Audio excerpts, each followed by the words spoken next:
How are you all? I hope you all are alright. And I am expecting that you are enjoying this session of reading an outline history of English literature. In this session, I am going to continue the Age of Shakespeare, the drama, the Elizabethan romantic drama. The quarter century or so which followed the production of Gorboduc was a period of great confusion in English drama. On the one hand, there was scholars who cherished the ambition of naturalizing the Senecan or classic species of play, of which Sackville and Norton's tragedy has been an example. Of their effort were seconded by humanists like Sir Philip Sidney, who believed that the only sure way to really artistic drama lay through the faithful imitation of ancient models. On the other hand, the writers and actors who catered for the amusement of the miscellaneous unscholarly public, knowing that their patrons cared little for the finer detail of art and much for exciting plots and vigorous action, rejected together and decorous Senecan conventions and struck out into a variety of experiments, all of them very crude in a type of play which rested upon entirely different ideas of construction. These experiments may be regarded as a natural elaboration of the dramatic elements of the older English stage and a groping in the dark after a larger and freer form of art than was possible under the cramping conditions of the Senecan style. There was thus a temporary conflict between the humanists who stood for the classic tradition and sought to impose it upon the people, and the strong national taste of the English public, who demanded a quite different sort of thing. In the end, the national taste triumphed, and just before Shakespeare began his career as a playwright, the romantic form of drama was definitely established. The establishment of this romantic drama was the achievement of Shakespeare's immediate predecessors, a group of university men who had been trained in the school of classics and had learned much there about dramatic workmanship, but who, while profiting by their lesson, discarded their special principle of composition and instead of carried forward the free tradition of the popular stage. Before we turn to their work, however, we must be sure that we understand, at least in a general way, the difference between so-called classic and romantic types of play.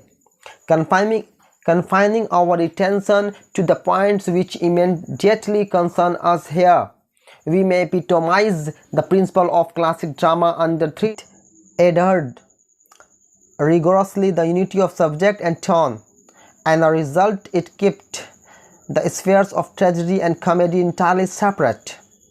A tragedy had to be a tragedy from first to last. It had to maintain the proper tragic pitch and avoid all suggestions of familiarity, and no humorous episode was permitted in it. A comedy that had to be a comedy from first to last, and no tragic element was allowed to enter into its composition. Second, there was a little or no dramatic action, the incident composing the plot taking place off the stage and being reported to the audience in dialogue and set narrative. Third, in theory, at all events, the three unities of time, place and action control the construction, by which we mean in the briefest possible statement: A, that the entire story of a play had to be confined to a single day; B, and to a single sense; and C, that it was to be one single story only, without subplots or minor episode of any kind. These principles were derived, or more correctly speaking, were supposed to be derived from the practice of the Attic writers of tragedy and teaching of a great Greek critic Aristotle. But they came into the modern drama through a plays of Latin poet Seneca, in which they were exhibited their severest form. The particular type of drama which the humanists sought to introduce is now clear, and we are also in a position to understand the general characteristics of the opposed type which Shakespeare's forerunners established in its place. For the romantic or Shakespearean drama makes free use of variety in theme and tone, often blending tragic and comedy incident and character in the same pieces. While it of course employs both action and narrative in carrying on a plot, it is essentially a drama of action, nearly everything that happens being represented on the stage, and it repudiates three unities, allowing the story on occasion to extend over months and even years. P. Changing the scene often as in necessary, sometimes from one town or country to another, and C. Employing subplots and minor episodes in connection with its central subject. Shakespeare's predecessors. It will be seen that special importance attaches historically to the work of those playwrights who are coming just before Shakespeare prepared the way for him by ensuring the triumph of that free and flexible form of drama which he was afterwards to make his own. In loose sense, they constitute a group, and they are commonly known by the name of the university wits. As this implies, they were all men of academic training and had thus been brought into personal touch with the new learning and had absorbed its spirit at one or other of two great institutions of scholarship. But with one exception, they gave their talents to the public stage, and it is certain that the strongly pronounced taste of their audience had a good deal to do with the class of drama which they produced. Arranged roughly in order of time, they are John Lilly 1554 to 1606, Thomas Kidd 1557 to 1595, George Peele 1558 to 1597, Thomas Lodge 1558 to 1626, Robert Greene 1560 to 1592, Christopher Marlowe 1564 to 1593, and Thomas Nash 1576 to 1601. It would be little use to give a mere catalogue of the dramatic work of these men, and more detailed examination of their writing would be out of keeping with the design of its short sketch. We must think of them therefore mainly a group, and must be satisfied with the general assertion that each contributed something to the evolution of drama into the form in which Shakespeare was to take it up. Concerning two of them only, a few further details must be added because of their special significance in literary history and of the direct influence which they exerted upon Shakespeare himself. These are Lilly and Marlowe. Characteristics of Shakespeare's works. Taken as a whole, Shakespeare's plays constitute the greatest single body of work which any writer has contributed to our literature. Perhaps their most salient feature is their astonishing variety. Other men have surpassed him at this point and that, but no one has ever reviled him in the range of versatility of his powers. He was at home in tragedy and comedy, and his genius took in innumerable aspects of both. He was supreme not only as dramatist but also as a poet to whom the worlds of high imagination and delicate fancy were alike open. And while not himself a very profound or a very original thinker, he possessed in a superlative degree the faculty of digesting thought into phraseology so memorable and so final that, as we all know, he is the most often quoted of all our writers. He was almost entirely free from dogmatism of any kind, and his tolerance was as comprehensive as his outlook. In the vitality of his characterization in particular, he is unparalleled. No one else has created so many men and women whom we respect and treat not as figments of poet's brain, but as absolutely and completely alive.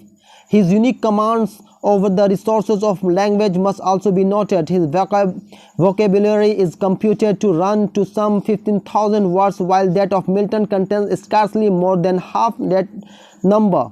The greatness of Shakespeare's work is apt to blind critics to his limitations and defects, But this must of course be recognized in any estimate of him, and otherwise we shall get him out of his proper focus. Broad as he was essentially a man of his time, and while his plays are remarkable for their general truth of what is permanent in human nature, still in interpretation of human nature is that of an age in many respects very different from our own. He wrote hurriedly and sign of hasty and ill-considered production of often apparent, designing his plays expressly for the stage and anxious to secure their success under the actual conditions of stage representation. He was willing at times to sacrifice consistency of character and the finer demands of art to the achievement of a telling theatrical effect. In this occasional concessions, he reflects the low taste of the groundling to whom he had to appeal. At places, his psychology is the hopelessness, crude and unconvincing. Vicious, his wit forced the poor, his tragic language bombastic. These and other faults will be conspicuous to anyone who read him in the least critically, but they are a small thing after all in comparison with those paramount qualities which have given him the first place among the world dramatists. Ben Jonson. Shakespeare's age was marked by tremendous dramatic activity, and the list of his contemporaries in the annals of the stage is a very long one. Among these, the most important is his friend Ben Jonson, not only because he was the greatest of them in the power and volume of his genius, but also because of aims and principles of his work were fundamentally different from Shakespeare's. He was born in London in 1573, was educated at the Westminster Grammar School, where he laid the foundation of his strong classical scholarship, became an actor about 1592, and in 1598 opened his career as a dramatist with the satiric comedy Every Man in His Humour. For many years he wrote plays both for the court and for the public stage. With the accession of Charles I, a decline in his fortunes set in, and henceforth he suffered from neglect, poverty, and ever increasingly health. Long palsied and bedridden, he died 1637, having outlived Shakespeare by 19 years. Jonson did a good deal of work outside the drama, including many translations and a large number of miscellaneous poems. His plays fall into three groups: his court masque, his historical tragedy Sejanus and Catiline, which are very learned, very laborious, and very dull, and by far most significant part of his production, his numerous comedies, of which the best are The Alchemist, Volpone or the Fox, and Epicon or the Silent Women. In studying these comedies, we can realize at once that distinctive feature of Jonson's genius and art, and can understand is meant by the statement that he worked in a different field of Shakespeare and on methods entirely his own. He was to begin with the realist, that is, the world of his comedy is not the world of romance but of contemporary London life, with its manners, types, foibles, and affectation of this world. He gives a heightened picture, but his aim is not only to depict, and by depicting to amuse. He takes his art seriously, and holding fast to the moral function of the stage, he seeks also to correct the teach. A distinctive ethical purpose of is thus generally apparent and is often expressly proclaimed in his work. His realism must therefore be further defined as didactic realism. In his principle of construction, he repudiates the lawlessness of the romantic drama and takes Latin comedy as his model. Finally, his characterization is based on the idea that each man is possessed and governed by some one particular quality or master passion, which may be regarded as the backbone and central feature of his personality.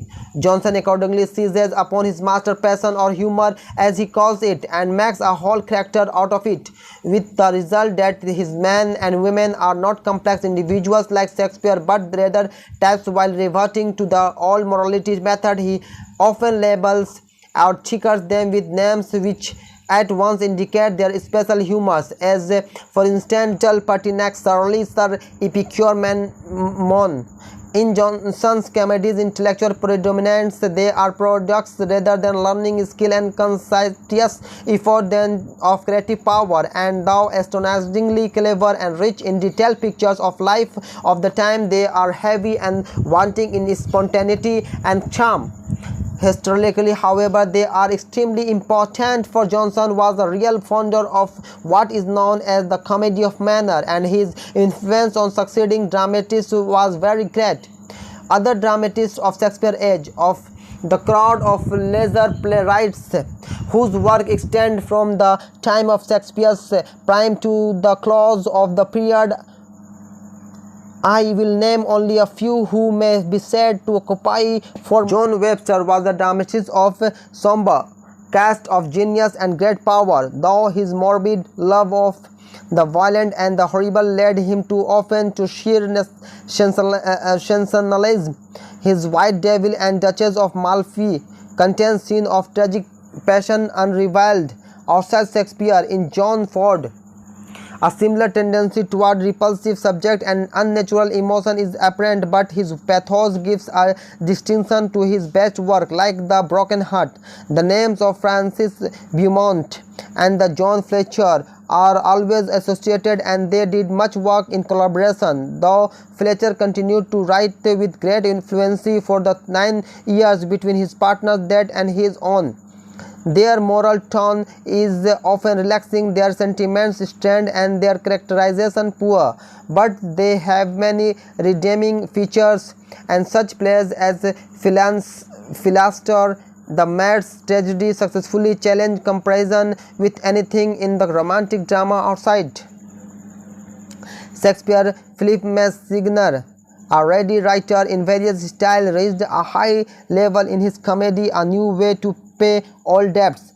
James Shirley belonged to the reign of Charles I, but we may mention him here as in Charles Lamb's phrase, the last of a great race. In all these writers, and still more in smaller men whom we need not pause to name, the decline of the drama is apparent. By the time we reach the end of the period, we find that all the old creative power has gone, and that the stage has yielded completely to the fast spreading immorality of the age, while even the formlessness of the blank verse employed gives one more sign of the general decay. The playhouses of Shakespeare's times, it is desirable that the student of drama should understand something of the theatrical condition under which Shakespeare and his contemporaries did their work. In the early years of the regular drama, plays had been performed in inn yards and other open spaces where a scaffold could be erected and accommodation provided for the spectators. In 1576, 2 permanent playhouses were built, the theatre and the curtain, in what were then the open field of Shoreditch. These were the only London playhouses where Shakespeare reached the metropolis, but by the end of Elizabethan reign at least 11 were in existence. These were not in London, for the civic authorities would not permit their erection within their boundaries, but in the immediate outskirts and chiefly on the banks, the shore side of the Thames, with 2 of these playhouses, the Globe in Southwark and the Blackfriars near the spot now occupied by the Times Office. Shakespeare, as we have seen, as was very closely connected. The theatre profession had formerly been in very ill order, and in order to avoid being treated as rogues and vagabonds, actors had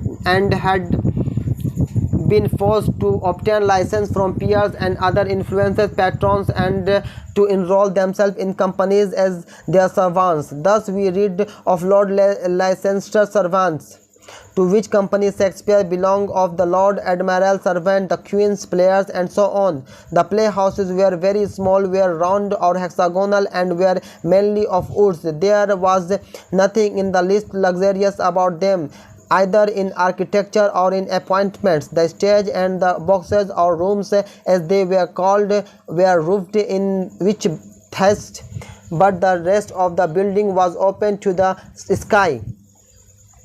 The boxes were frequented by the wealthier and more aristocratic playgoers, some of whom, however, assumed a privilege of sitting on the stage. No seats were provided for the groundlings in the yard or pits. Into this yard ran the stage, a simple platform, the limited dimension of which seemed to our minds to turn into absurdity. Those scenes of marching armies and pitched battles in which the Elizabethan delighted, the stage arrangements present some features of great interest. Of movable scenery there was practically none, though it was just beginning to come in towards the end of the Shakespearean period. It was not regularly used till the reopening of the theatre after the Commonwealth. Stage properties such as articles of furniture were freely employed, and placards hung out bearing such legends as this of Athens and this is wood, to inform the audience where the scene was supposed to be laid. To prominent characteristics of the Shakespeare drama may be referred directly to this absence of painting scenery, the continual change in the locality of the action, and the frequency of descriptive passages in which appeal was made to the imagination of the spectators. A small structure at the back of the stage, consisting of the balcony on open space beneath, played an important part in the economy of the performance. The balcony itself stood for any elevated place, such as the walls of a city or the upper part of the house. The space beneath, which could be curtained off, was put to the most various uses when any sort of interior scene was required. Performances generally began about 3 in the afternoon and lasted some 2 hours.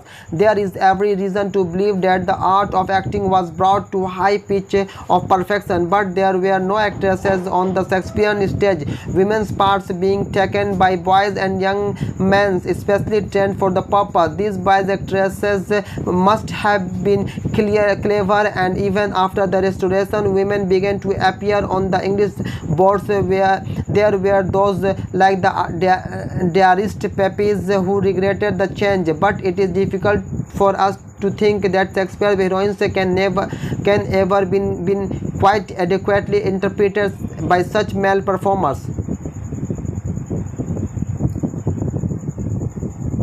This is all about drama. Now we will continue about the Age of Shakespeare in the next video.